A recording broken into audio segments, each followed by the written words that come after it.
Bola de Cristal, canal de YouTube de conciencia ciudadana que pretende generar mayores expectativas de razón social a través del análisis y con esto crear armonía.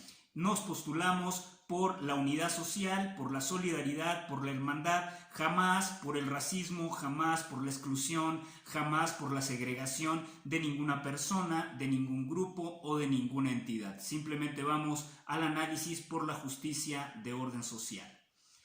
Y si te gusta este canal, por favor suscríbete. Si te gusta más, dale like. Y si te gusta mucho más, dale like las veces que quiera porque el canal es tuyo. En el programa pasado hablé del capitalismo neoliberal como generador de pobreza y además como un signo de antidemocracia.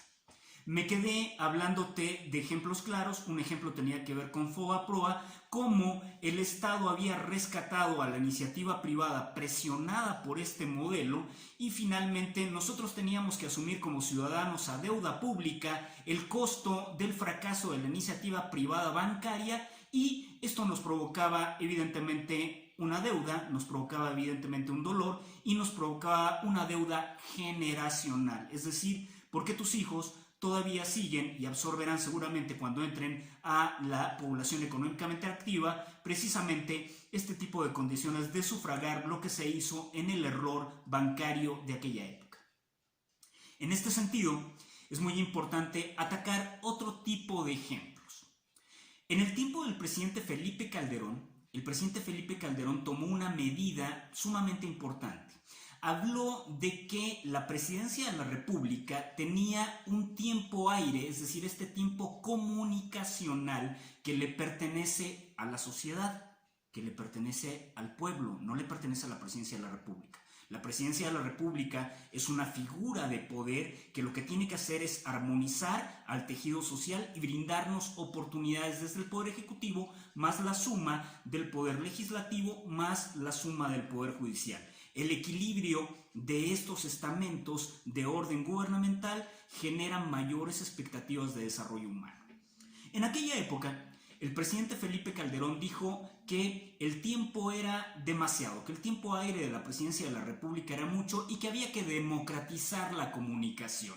Y por lo tanto, había que vender esto y dejar que los agentes privados pudieran acceder a ello. Esto podría parecer aquel dicho de Enrique VIII en el cual suscribió una ley en la que decía ni el rico ni el pobre pueden dormir bajo los puentes en Inglaterra. Yo me pregunto, ¿los ricos necesitan dormir bajo los puentes? No, evidentemente los que necesitaban dormir bajo los puentes eran los pobres y a quienes les estaban paleando, a quienes les estaban golpeando, pegando, era precisamente a los pobres. En el caso de la figura de Felipe Calderón, en esta medida, en esta única medida que estoy analizando, me parece lo siguiente. Democratiza aparentemente, lo vende a mercado abierto el tiempo aire de la presidencia de la República, cualquiera aparentemente podía postular y supongamos que el tiempo aire de la República valía 1,000 millones de pesos. Yo te pregunto que si un obrero mexicano, que si un campesino mexicano, que si un estudiante mexicano, que si un ama de casa mexicano, inclusive un comerciante común y corriente mexicano, puede entrar a una licitación de 1,000 millones de pesos. Evidentemente no. Entonces había evidentemente un sesgo, un corte para que algunos intereses dentro del rubro de las comunicaciones, no vamos a decir TV Azteca, ni vamos a decir Televisa o Consorcio Slim, no, evidentemente están ahí, y ellos podían acceder a comprarlo. Por lo tanto, el Estado prohijaba al mercado, es decir, protegía al mercado, pero no protegía al ciudadano. Esta medida fue una medida abiertamente antidemocrática, que lo único que genera al final de cuentas es una carga social dentro de los hombros, evidentemente, de los trabajadores en general, dentro de la población en general, y que finalmente amplía las fortunas de un microsector del área de comunicaciones. Este es un ejemplo muy claro de cómo se genera.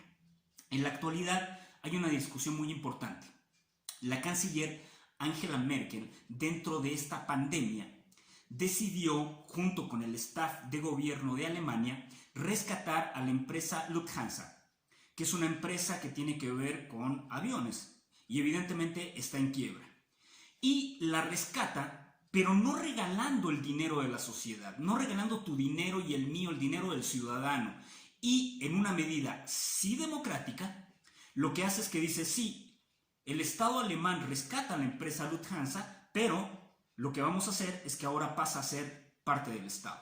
Y por lo tanto, las ganancias que hayan se reparten entre la sociedad civil y por lo tanto a nivel público. Se reparte a nivel público, no se reparte a nivel de lo privado.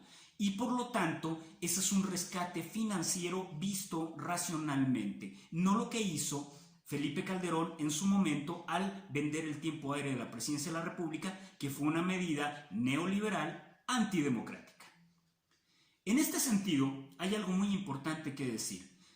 Se le ha atacado a Angela Merkel en los últimos días de comunista. Me parece que no es una medida comunista, me parece que es una medida que ante la quiebra de una empresa estratégica de Alemania, el Estado rescata, pero el Estado rescata con las garantías propias de no lastimar al tejido social, no lastimar a la población. Y eso es muy importante, es decir, las finanzas públicas, el erario público es para satisfacer las necesidades del tejido social, no de unas cuantas personas. Eso debe quedar sumamente claro. Otro ejemplo. Me parece muy importante señalar dos tipos de trabajo dentro de nuestro rubro. El trabajo de las amas de casa. Las amas de casa, ya sean madres, ya sean esposas, ya sean hijas, hacen un trabajo dentro de la casa habitualmente que no hacemos los hombres. Los hombres habitualmente vamos al mercado y trabajamos en él.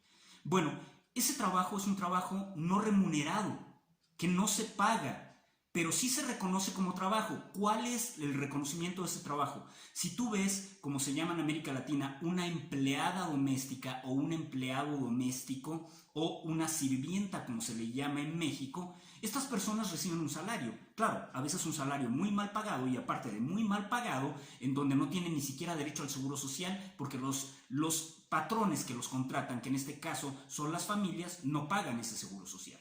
Bueno, estamos reconociendo que es un trabajo. Históricamente nunca se les ha pagado a nuestras madres, a nuestras esposas, a nuestras hermanas por ese trabajo realizado.